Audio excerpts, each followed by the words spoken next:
Good evening to all of you. Am I audible to all? And the screen is visible to all.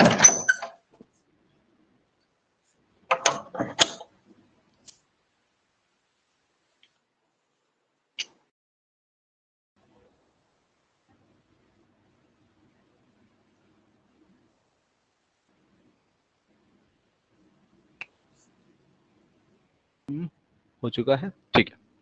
तो मेरी आवाज आ रही है सभी को? एक बार क्लियर कर दो एक बार। Yes sir. ओके ओके, चलो स्टार्ट करते हैं। अब लेट, ठीक है ठीक है, चलो जो भी है। Okay then, okay. चलो, कल पार्ट आई थिंक मैंने आपको पार्ट 20 तक करा दिया था। I have completed till part 20 of our constitution. आपको शायद नोट्स भी प्रोवाइड हो गए हैं, और नोट्स में उस वाले आपके जो एप्लीकेशन में डाल रहा हूँ, या आपको कंटेंट एप्लीकेशन या वेबसाइट में मिल रहा है, तो आपके डाउनलोड नहीं हो सकते नोट्स, इसलिए क्योंकि वो कॉपीराइट हो जाएगा उसका, फिर वो और लोग भी उसे यूज करेंगे, इसलिए मैं उसको उस सेक्शन में नहीं डाल रहा हूँ। मैं उसको डाल रहा हूँ आपके उस सेक्शन में डाल रहा हूँ जिसमें आप जो है देख के नोट्स को बना सकते हैं खुद से, है ना। और नोट्स जो है अपने आप से बनाइए, वही सबसे अच्छा मेथड है स्टडी का, क्योंकि आपके नोट्स जो अपने होते हैं वो सबसे ज्यादा अच्छे तरीके से आपको यूज करना आना आते हैं आता है। क्यों? क्योंकि वो नोट्स आपके खुद के होते हैं, तो पे हम लिखी हुई थी, ठीक। चलिए, तो नेक्स्ट पे चलते हैं हम लोग और यहाँ पे देखते हैं।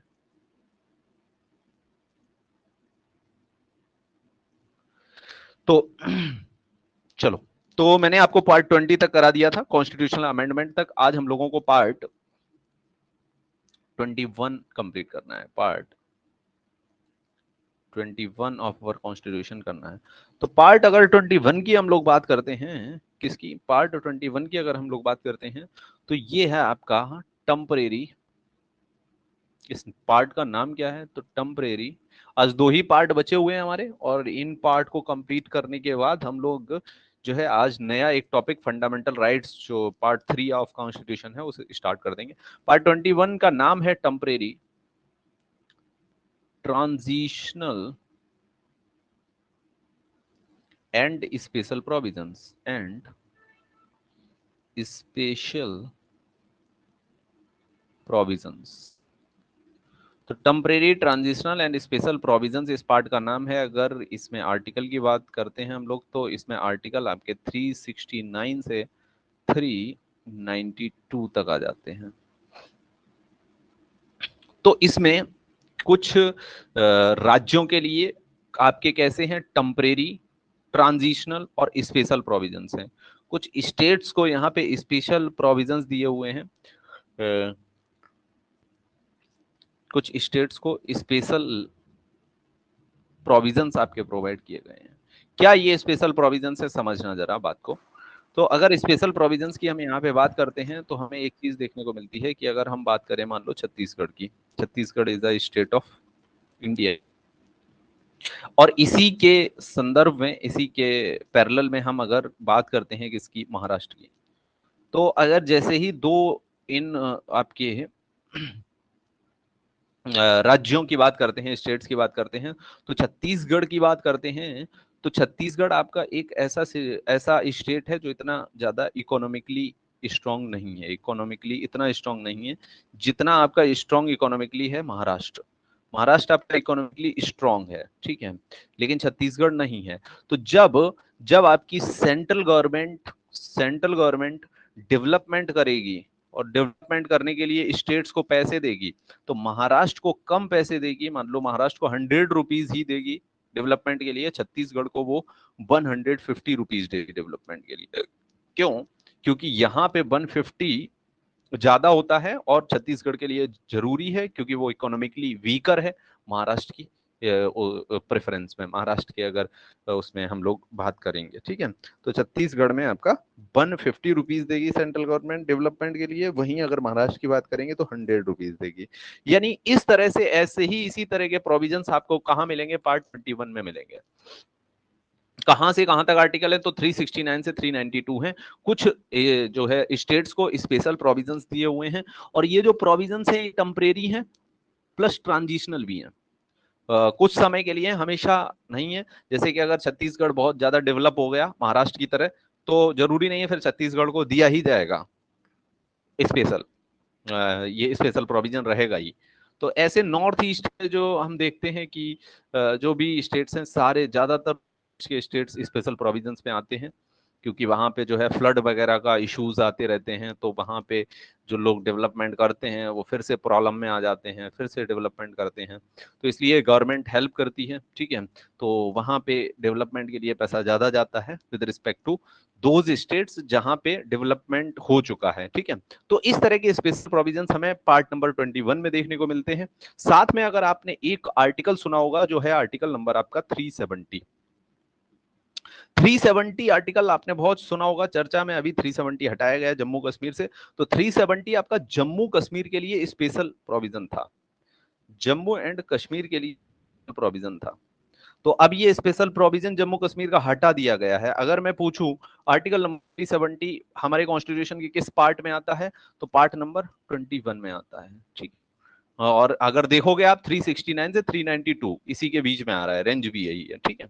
तो ये स्पेशल प्रोविजंस था जम्मू कश्मीर के पास, और जम्मू कश्मीर के पास 370 आर्टिकल से ये पावर थी कि वो अपना फ्लैग रख सकता था, जम्मू कश्मीर का अलग फ्लैग होगा, साथ में जम्मू कश्मीर का अलग कॉन्स्टिट्यूशन होगा। लेकिन जिस दिन से ये आपका हट गया थी 370 जम्मू कश्मीर से, तो वहां पे अब उसका अलग आपका कॉन्स्टिट्यूशन भी नहीं है, फ्लैग भी नहीं है, और वो नॉर्मली हर जैसा राज्य होता है वैसे ही वो भी एक स्टेट आपका बन चुका है, ठीक है। तो आई थिंक पार्ट नंबर 22 आप लोगों को समझ में आ गया होगा। नेक्स्ट पे चलते हैं, जो हमारा लास्ट पार्ट है हमारे कॉन्स्टिट्यूशन का, that is part number 22। Part 22 ये है शॉर्ट टाइटल। इस पार्ट का नाम है क्या आपका, शॉर्ट टाइटल। शॉर्ट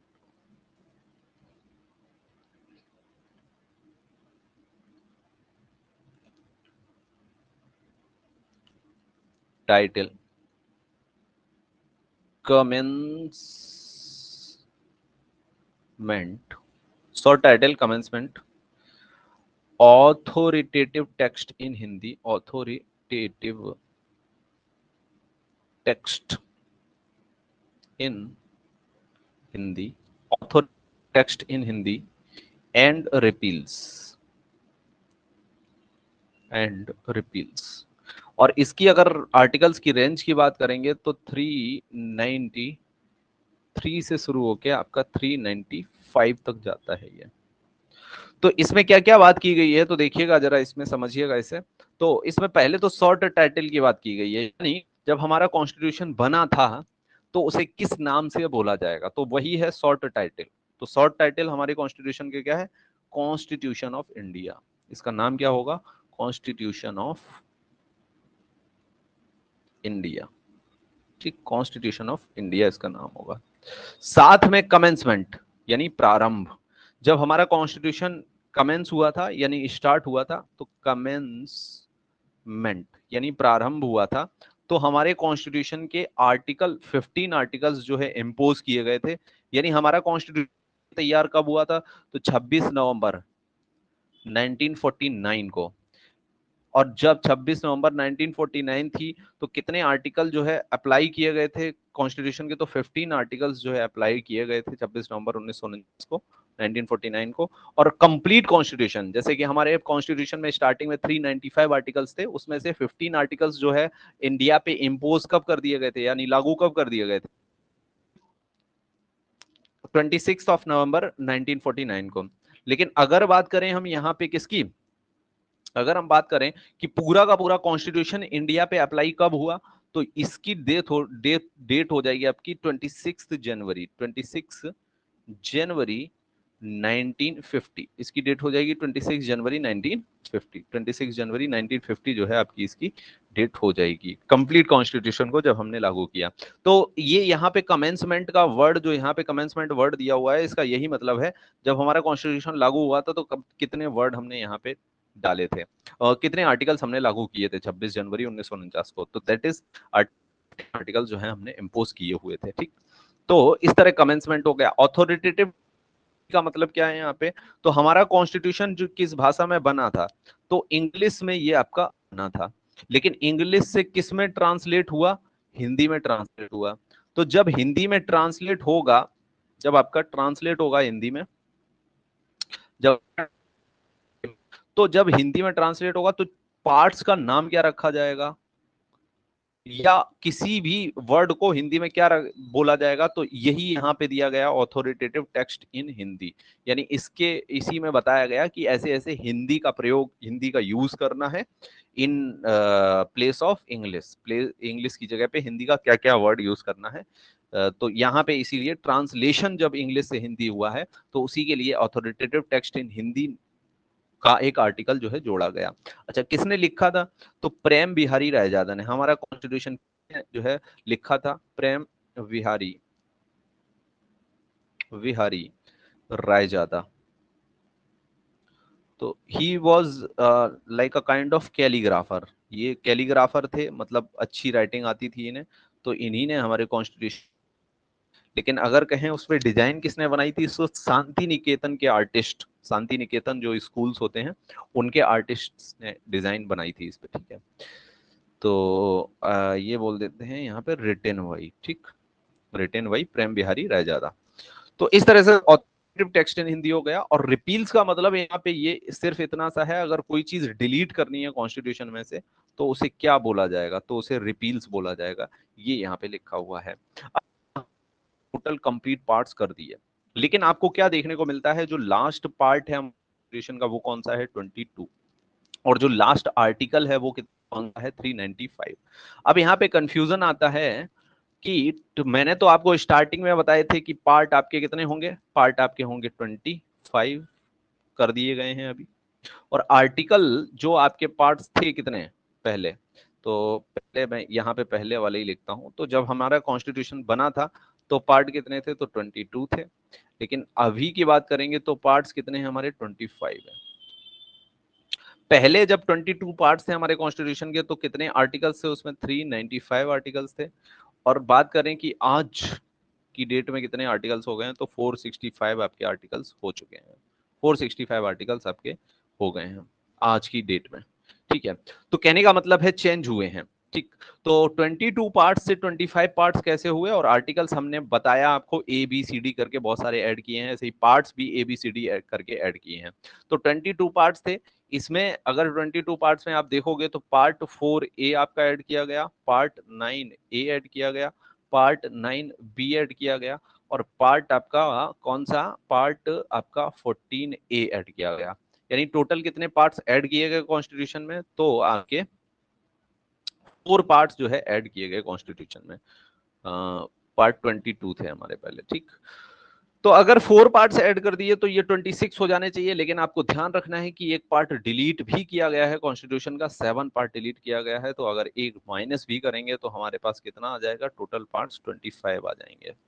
अगर बात करें हम काउंटिंग की, तो काउंटिंग के अकॉर्डिंग लास्ट पार्ट हमारा 22 हमें देखने को मिलता है, लेकिन काउंटिंग करेंगे एक एक करके तो हमें देखने को मिलता है टोटल 25 हो जाते हैं।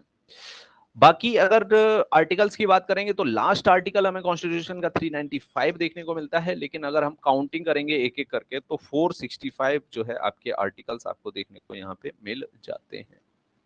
ठीक है, आई थिंक इतनी बात यहाँ पे आपको क्लियर हो गई होगी। पार्ट्स सारे के सारे आपके फिनिश हो गए हैं, आर्टिकल्स जो थे वो भी हमने इसमें आपकी रेंजेस बता दी हैं।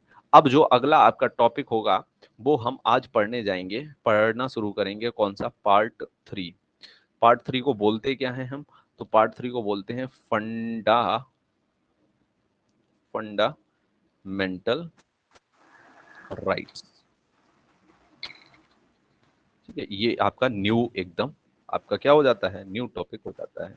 यहां तक कोई अगर इशू है, पूछना है तो पूछ सकता है वो।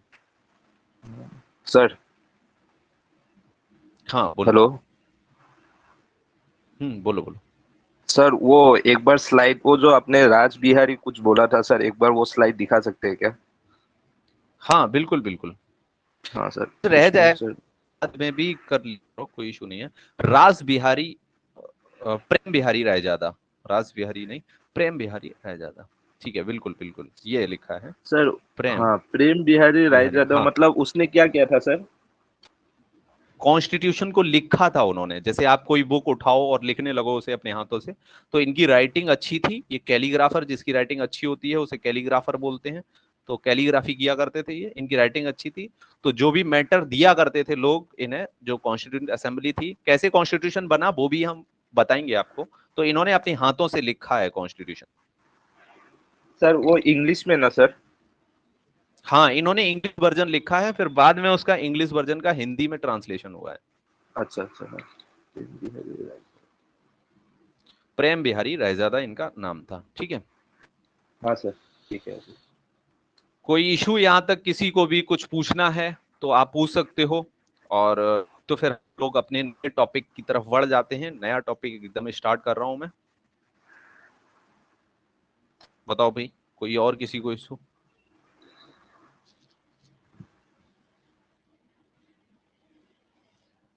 बताओ भाई। हेमंत, आपको कोई इशू? कौशिक, अच्युत, ओलिविया,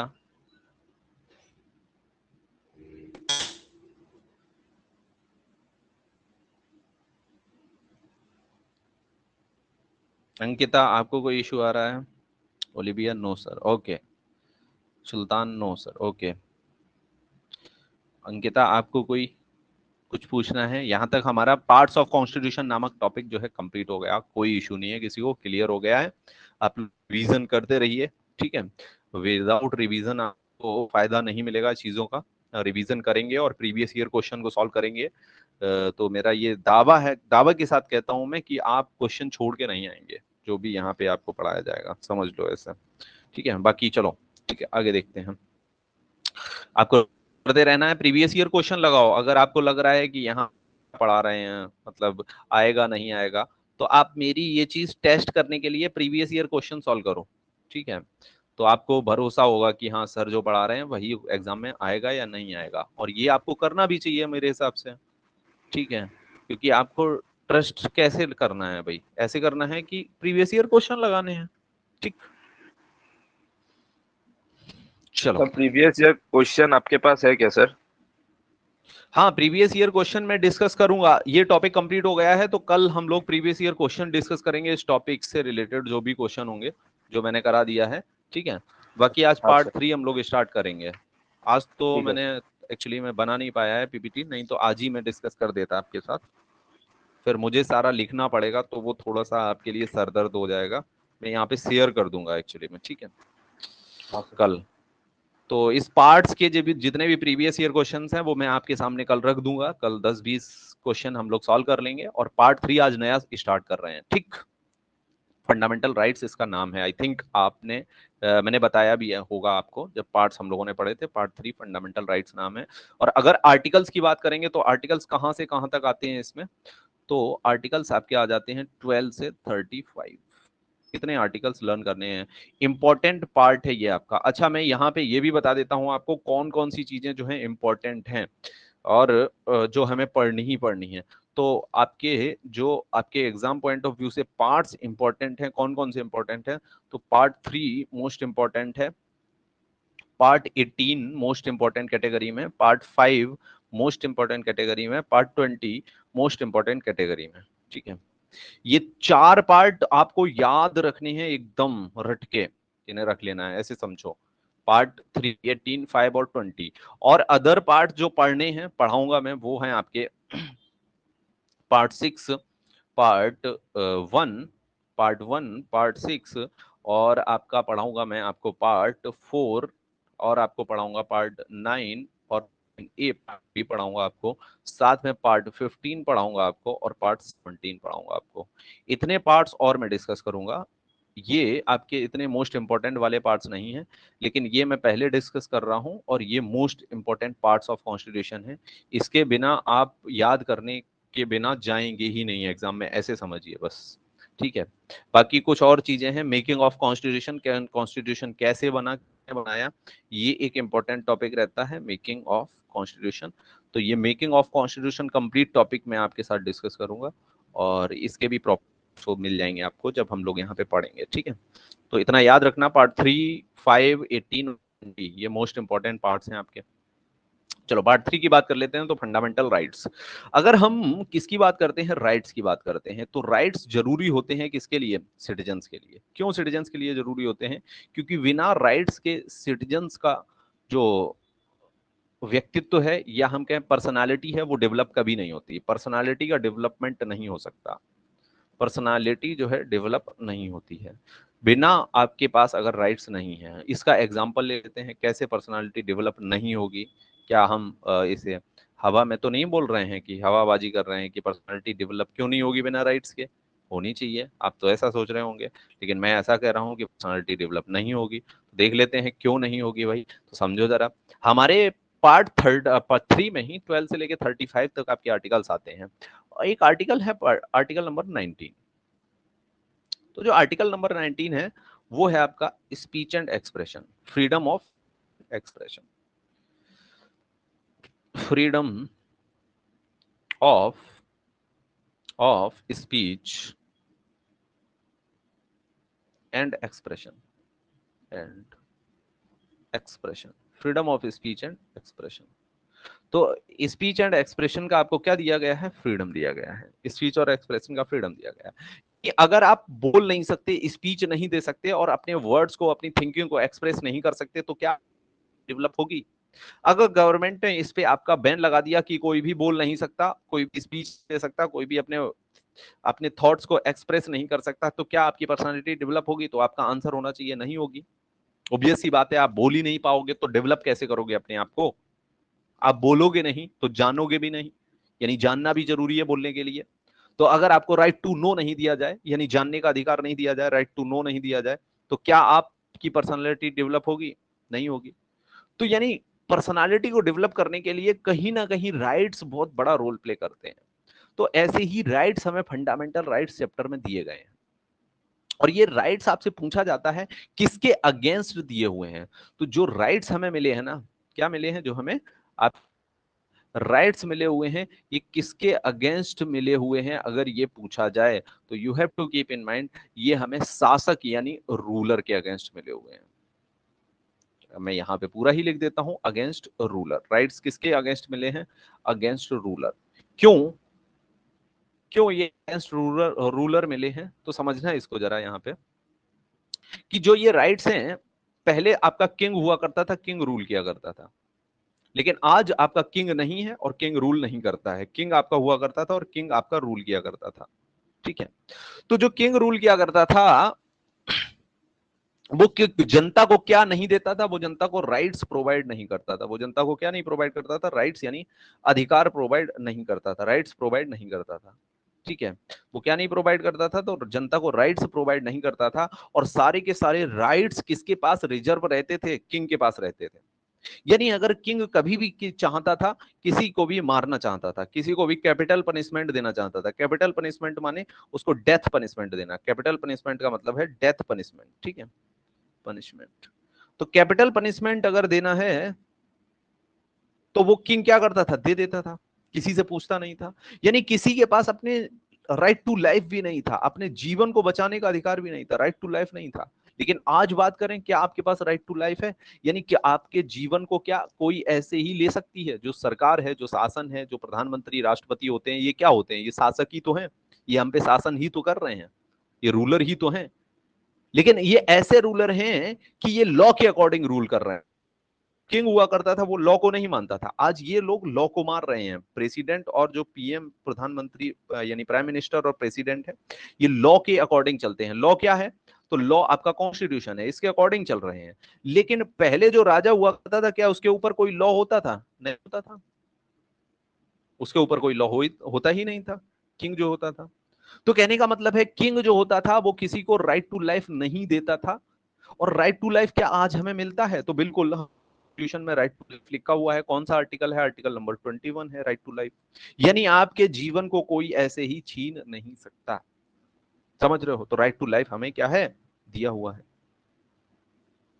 इतनी बात यहां पे क्लियर है ना? राइट टू लाइफ हमें यहां पे दिया हुआ है। ठीक। तो राइट टू लाइफ की बात करेंगे तो आर्टिकल नंबर 21 में राइट टू लाइफ आता है। 21 की बात करोगे तो 12 से लेके 35 के बीच में ही आएगा। 12 से लेके 35 के बीच में ही आएगा। समझ रहे हो? तो इतनी बात यहां पे क्लियर हो गई। राइट्स हैं क्या, किसके अगेंस्ट दिए हैं और क्यों दिए हैं? क्योंकि हमें ये चाहिए थे। समझ रहे हो?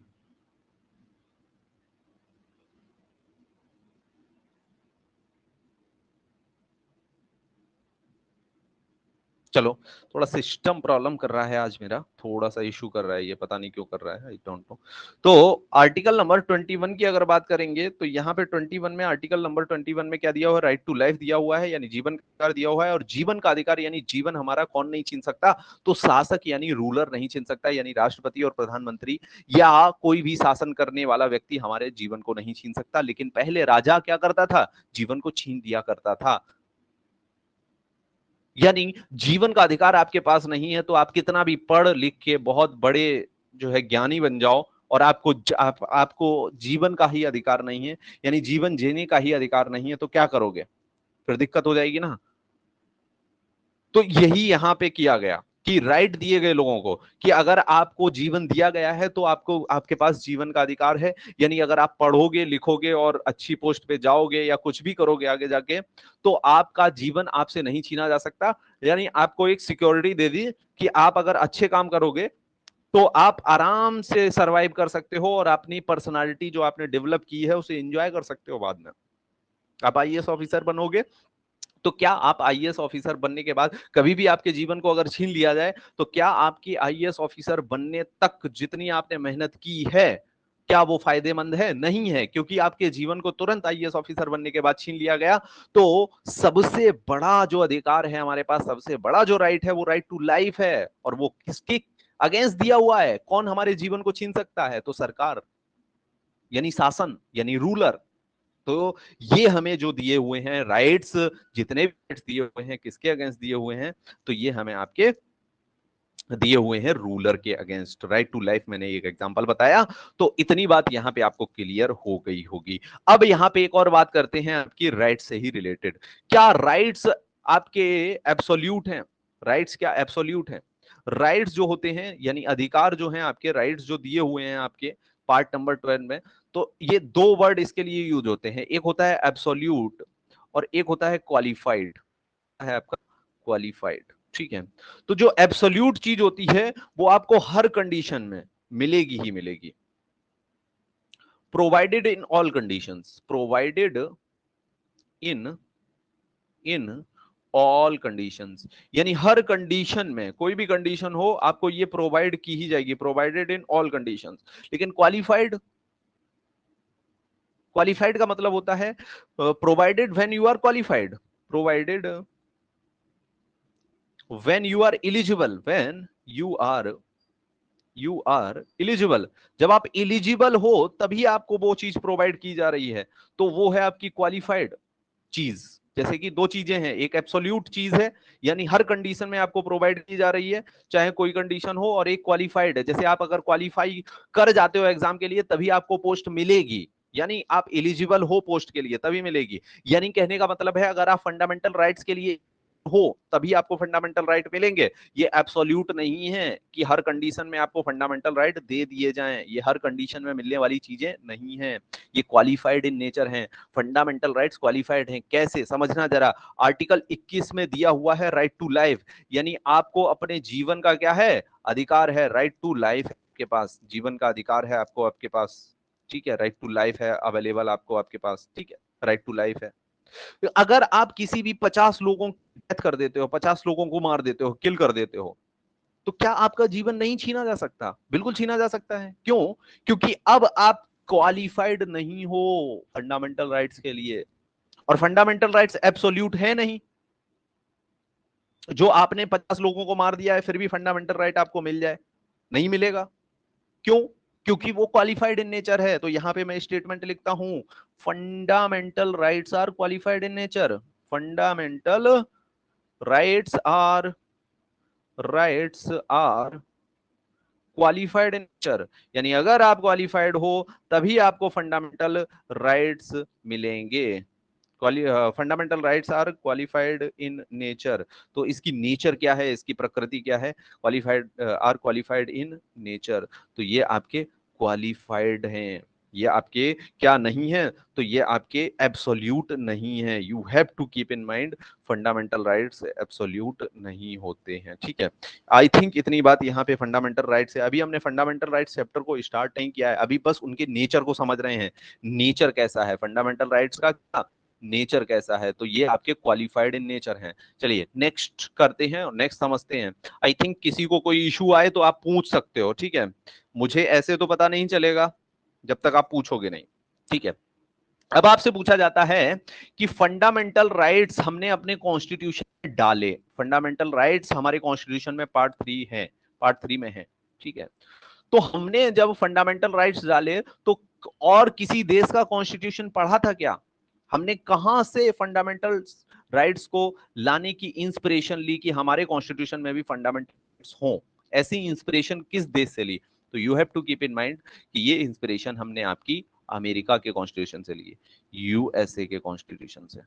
यानी आपसे क्वेश्चन पूछा जाता है from where we have taken fundamental rights, तो आपका आंसर होगा यूएसए। कहने का मतलब है हमने यूएसए के कॉन्स्टिट्यूशन के फंडामेंटल राइट्स कॉपी पेस्ट नहीं किए अपने में, लेकिन हमने वहां से अब क्या ली? इंस्पिरेशन ली कि हमारे कॉन्स्टिट्यूशन में भी फंडामेंटल राइट्स होने चाहिए। इसीलिए हमने फंडामेंटल राइट्स कौन से पार्ट में डाल दिए अपने कॉन्स्टिट्यूशन के? पार्ट नंबर 3 में डाल, आर्टिकल नंबर 12 से 35 में डाल दिया। आई थिंक इतनी बात यहां पे क्लियर हो गई होगी आपको, ठीक है? फंडामेंटल राइट्स डाल दिए। तो अगर फंडामेंटल राइट्स की यहां पे हम बात करेंगे, किसकी बात करेंगे? फंडामेंटल राइट्स की बात करेंगे। तो आपसे क्वेश्चन पूछा जाता है किस देश के कॉन्स्टिट्यूशन से हमने फंडामेंटल राइट्स लिए हैं? तो आंसर हो जाएगा यूएसए, यानी अमेरिका के देश से ये आपके फंडामेंटल राइट्स हमने लिए हुए हैं। आई थिंक इतनी बात यहां पे क्लियर हो गई होगी। एक बात और समझनी है आपको यहीं पे, क्या समझनी है कि क्या फंडामेंटल राइट्स आपके वेव ऑफ किए जा सकते हैं? Can fundamental rights waived off in any emergency situation?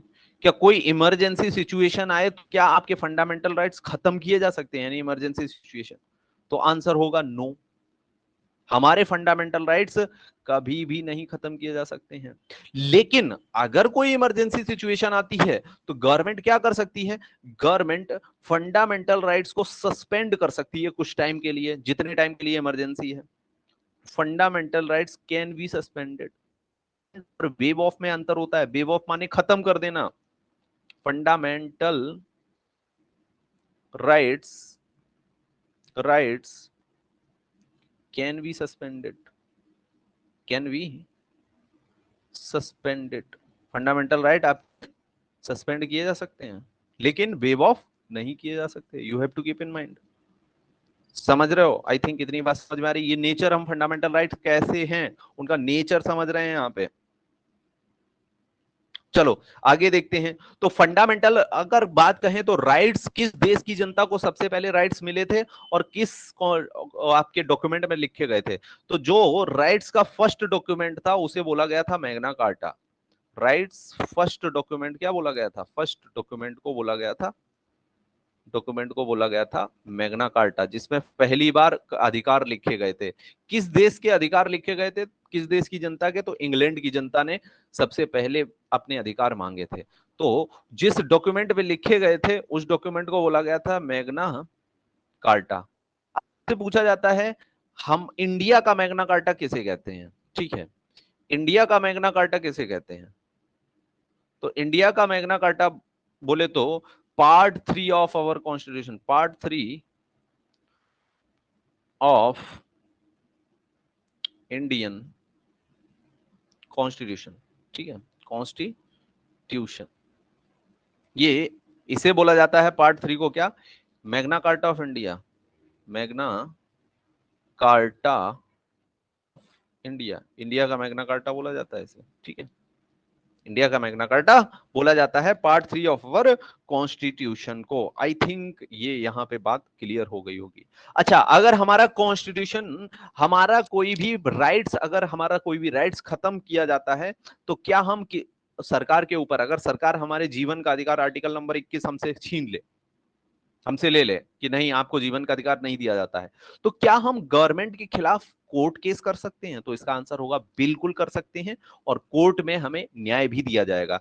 यानी fundamental rights are justiciable in nature, fundamental rights are justiciable in nature, in nature. तो फंडामेंटल राइट्स आपके जस्टिसिएबल हैं, यानी न्याय योग्य हैं, जस्टिस मिल सकता है, ठीक है। आई थिंक इतनी बात यहाँ पे क्लियर हो गई होगी। ये थे हमारे कुछ फंडामेंटल राइट्स से रिलेटेड आपके नेचर, यानी फंडामेंटल राइट्स कैसे होंगे और क्या है उनमें, ठीक है। तो इतनी बात यहाँ पे क्लियर हो गई होगी। अब हम फंडामेंटल राइट्स की डेफिनेशन की तरफ बढ़ते हैं, ठीक है। फंडामेंटल राइट्स को पढ़ते हैं, यानी 12 से लेके 35 तक फंडामेंटल राइट्स डिस्कस करेंगे। लेकिन उससे पहले टाइप्स ऑफ फंडामेंटल राइट्स यहाँ पे देखेंगे, टाइप्स ऑफ, फिर हम आपको 12 से एक एक आर्टिकल करके बताएंगे टाइप्स ऑफ फंडामेंटल राइट्स। आप लोगों को याद रखना है ये चीजें भाई, बहुत इंपॉर्टेंट है ये chapter, types of fundamental rights. आपको you have to keep in mind all these things, क्योंकि ये मोस्ट इंपॉर्टेंट चैप्टर है कॉन्स्टिट्यूशन का। एक आर्टिकल इससे, या एक कॉन्सेप्ट इस वाले चैप्टर से, और एक कॉन्सेप्ट 5, चैप्टर नंबर 5 से पूछा जाता है, ठीक है, मैक्सिमम एग्जाम्स में, ठीक है। तो पार्ट ये और पार्ट 5 ये याद ही रखना है, और पार्ट 5 में भी स्पेशली प्रेसिडेंट से पूछा जाता है, क्योंकि पार्ट 5 में आपका कौन कौन आता है, तो president, vice president, prime minister, आपकी राज्यसभा, लोकसभा, आपकी काउंसिल ऑफ मिनिस्टर, ये सब पार्ट 5 में आ जाता है, और सुप्रीम कोर्ट भी पार्ट 5 में आता है। तो इससे प्रेसिडेंट से क्वेश्चन पार्ट 5 में पूछा जाता है, ठीक है। टाइप्स ऑफ फंडामेंटल राइट्स यहाँ पे अब डिस्कस करेंगे, कितने टाइप्स के फंडामेंटल राइट्स हमारे पास हैं, और फिर types of fundamental rights discuss करने के बाद हम लोग एक एक फंडामेंटल राइट को यहाँ पे रीड कर लेंगे।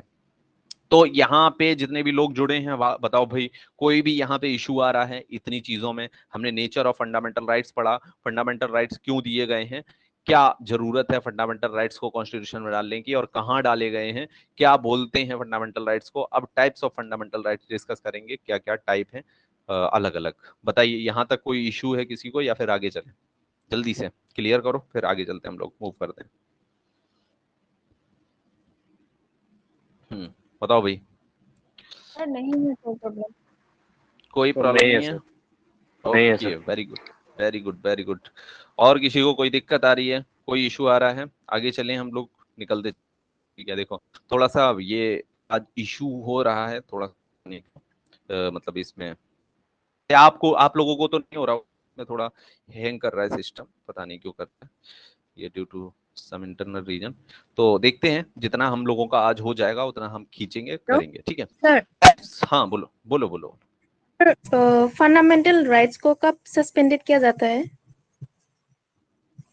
जब हमारे देश के ऊपर कोई इमरजेंसी सिचुएशन आ जाए, जैसे कि हम जो है चाइना से हमारी युद्ध हो रहा है, चाइना से लड़ाई हो रही है, या हमारी पाकिस्तान से लड़ाई हो रही है, तो तब हमारे फंडामेंटल राइट्स को हमारी सरकार आपको नहीं देगी। यानी आप तब जाओ गवर्नमेंट के पास कि हमारे फंडामेंटल राइट्स आप क्यों नहीं दे रहे हो, अगर उसने कोई फंडामेंटल राइट आपका छीन लिया है उस टाइम पे, तो आर्टिकल 21 आपका नहीं सस्पेंड किया जाएगा। हम पूरा डिस्कस करेंगे। ये आपका पार्ट नंबर 18 इमरजेंसी है, इमरजेंसी प्रोविजंस जो हमने आपको पार्ट नंबर 18 कराया है, उसमें कौन कौन से फंडामेंटल राइट्स आपके सस्पेंड हो जाते हैं। तो उसमें दिया गया है कि अगर हमारे देश के ऊपर कोई जो है कंट्री के ऊपर कोई भी परेशानी आ जाती है, कोई भी इमरजेंसी सिचुएशन आ जाती है, तो फंडामेंटल राइट आपके सस्पेंड किए जा सकते हैं, लेकिन वेव्ड ऑफ नहीं किया जा सकते, खत्म नहीं किए जा सकते हैं, ठीक है। हाँ सर, ठीक है। कोई और इश्यू आ रहा है? चलो, किसी को और कोई इशू? पूछना है कुछ, एनी क्वेश्चन, कुछ भी पूछना है आपको पूछ सकते हो, यहाँ तक आई थिंक कोई इशू नहीं आ रहा होगा। आ रहा है तो आप पूछ लीजिए, ठीक है। चलिए ठीक है, किसी को नहीं आ रहा है तो फंडामेंटल राइट्स के टाइप्स हम पढ़ लेते हैं। तो बात करते हैं 1950 की। तो 1950 की अगर हम बात करेंगे तो 1950 में 7 टाइप्स के फंडामेंटल राइट्स थे, 7 टाइप्स के फंडामेंटल राइट्स थे। लेकिन आज की बात करेंगे 2022 की, तो अब फंडामेंटल राइट्स जो है कम हो गए हैं, अब आपके 6 टाइप्स के फंडामेंटल राइट्स बचे हुए हैं। तो देख लेते हैं एक एक करके 7 टाइप्स के फंडामेंटल राइट्स को देखते हैं यहाँ पे। तो एक आपका है राइट टू इक्वलिटी, पहली टाइप का फंडामेंटल राइट है, यानी सभी लोग इक्वल होंगे और किसी को किसी के ऊपर जो है नहीं रखा जाएगा। जैसे पहले क्या होते थे, महाराजा होते थे, उनके बेटे राजकुमार हुआ करते थे, लेकिन ना आज कोई महाराजा है ना कोई राजकुमार है, ठीक है। राइट टू इक्वलिटी यानी सभी को इक्वल करने की कोशिश की जाएगी और सभी इक्वल हैं ऐसा माना गया है। राइट टू इक्वलिटी एक काइंड का फंडामेंटल राइट है। ये इसके आर्टिकल्स आपके 14 से शुरू होते हैं और 18 तक चलते हैं। 12 और 13 किस चीज से रिलेटेड है, ये हम जब एक एक आर्टिकल करेंगे, 12 से मैं शुरू करूंगा, एक एक आर्टिकल को पढ़ाऊंगा तो मैं इस वो क्लियर कर दूंगा। तो राइट टू इक्वलिटी 14 से लेके 18 तक आर्टिकल आते हैं। इसी के बाद आ जाता है आपका दूसरी तरह का राइट, राइट टू फ्रीडम। कौन सा राइट, तो राइट टू फ्रीडम आपका आ जाता है, राइट टू फ्रीडम आ जाता है, यानी आपको फ्रीडम दिए गए हैं इसके तहत। कौन कहां से कहां तक आर्टिकल है फ्रीडम के लिए, तो 19 से लेके 22 तक आपके राइट टू फ्रीडम में आर्टिकल्स हैं। राइट टू फ्रीडम में 19 से लेके 22 तक आपके आर्टिकल्स रहते हैं। फिर थर्ड काइंड का आपका राइट दिया गया है आपको, तीसरी तरह का आपका राइट दिया गया है आपको, ये है आपका राइट अगेंस्ट एक्सप्लॉयटेशन, यानी किसी को एक्सप्लॉइट नहीं कर सकते आप। Right against exploitation, exploitation, right against exploitation, यानी किसी का भी एक्सप्लॉयटेशन नहीं हो सकता। पहले क्या, पहले लोग स्लेव बनाए जाते थे और उनसे जो है काम कराया जाता था, पैसे नहीं दिए जाते थे काम के। तो आज ऐसा हम नहीं कर सकते, राइट अगेंस्ट एक्सप्लॉयटेशन दिया गया है। तो 2 आर्टिकल हैं, आर्टिकल 23 और आर्टिकल नंबर 24। एक एक आर्टिकल में डिस्कस करूंगा, लेकिन अभी मैं टाइप्स ऑफ राइट्स की बात कर रहा हूं तो मैं बस टाइप्स ऑफ राइट्स को ही बताता जा रहा हूं, ठीक है। अब इसके आगे अगर हम बात करते हैं तो हमारा 4th टाइप का राइट हो जाता है right to freedom of religion. 4th type का राइट हो जाता है right to freedom of religion, यानी आप किसी भी रिलीजन को फॉलो कर सकते हो, किसी भी रिलीजन को मान सकते हो, किसी भी रिलीजन में कन्वर्ट हो सकते हो, किसी भी रिलीजन का जो है आप प्रोफेस कर सकते हो, किसी भी रिलीजन को, किसी भी रिलीजन का आप एडवर्टाइजमेंट कर सकते हो, प्रचार प्रसार कर सकते हो, ठीक है। किसी भी रिलीजन के जो है अफेयर्स को आप मैनेज कर सकते हो, ठीक है। तो आप कोई भी रिलीजन को फॉलो कर सकते हो। तो इतने राइट्स यहाँ पे हैं, right to freedom of religion. तो कहां से कहां तक है, तो आर्टिकल नंबर 25 से लेके 28 आर्टिकल तक आते हैं आपके right to freedom of religion में। इसी में 5th टाइप का राइट है जो हमारा, वो है आपका कल्चरल एंड एजुकेशनल राइट्स। हर किसी को अपने कल्चर को प्रिजर्व या प्रोटेक्ट रखने के लिए राइट दिया गया है, कल्चरल एंड एजुकेशनल राइट्स, ठीक है। यानी कल्चर के लिए एजुकेशन देना, अपनी लैंग्वेज को आपको अगर बहुत ऊपर ले जाना है, मतलब आपकी अपनी लैंग्वेज को जो है आपको जो है उसका लैंग्वेज का एडवर्टाइजमेंट करना है, या आपको एक ऐसा एजुकेशनल इंस्टीट्यूशन खोलना है कि उसमें जो आप लैंग्वेज, जिसे आप प्यार करते हो, जिस लैंग्वेज को लव करते हो, उस लैंग्वेज को जो है बढ़ावा देना है, उस लैंग्वेज को बढ़ाना है, उसको बड़ा करना है, तो आप उसके लिए एजुकेशनल इंस्टीट्यूशन खोल सकते हो। आप किसी स्क्रिप्ट को बढ़ावा देना चाहते हो, आप किसी जो है भाषा को, यानी आपको किसी लैंग्वेज को या किसी बोली को, बोली मतलब जो बोली बोली जाती है, दैट इज स्पोकन लैंग्वेज, है ना, तो उसको अगर बढ़ावा देना चाहते हो तो उसके लिए एजुकेशनल इंस्टीट्यूशन खोल सकते हो। अगर अपनी कल्चर को आप बढ़ावा देना चाहते हो, कल्चर को पूरे इंडिया में जो है इसे जो है फैलाना चाहते हो अपने ही कल्चर को, जो आपका कल्चर है, ठीक है, जो भी जिसका कल्चर है वो फैलाना चाहे तो कहीं भी एजुकेशनल इंस्टीट्यूशन अपने कल्चर से रिलेटेड खोल सकता है,